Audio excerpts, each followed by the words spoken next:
কি খাবো কি খাবো? দেশীয় কাঁঠাল, দেশীয় কাঁঠাল। হ্যাঁ মস্ত কি খাবো? দেশীয় কাঁঠাল, ইউ নো কি খাবো মামুর বেটা? জ্যাকফ্রুট। মামুর বেটা কি খাবো? জ্যাকফ্রুট। আমাদের কাঁঠালটা হচ্ছে কি? একদম দেশি না, টক মিষ্টি। টক মিষ্টি কাঁঠাল। হ্যাঁ, ইউনিক আল্লাহ। জিনিস।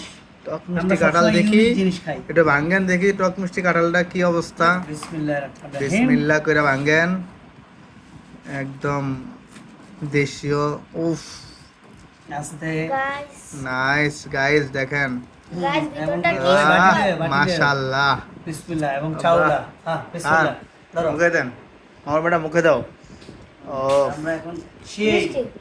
সেই মুখে দেন, মুখে দেন। এটা আসলে এই সিজনে এখন লাস্ট সিজন তো।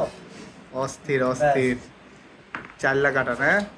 চাওলা না, চাওলা সেই কাটা। স্বাদ। সেই স্বাদ। এত স্বাদ কে? আরে স্বাদ। আমার জীবনে তো কারণ যতই খাইছি কিন্তু আমাদের ইরাম স্বাদ তো লাগে না। কি আমার বেটা, সেই স্বাদ। হ্যাঁ এ বাপু, এত স্বাদ কে? হ্যাঁ, ও ইরাম স্বাদ কাটল হয় না। কালারটা জোস। হ্যাঁ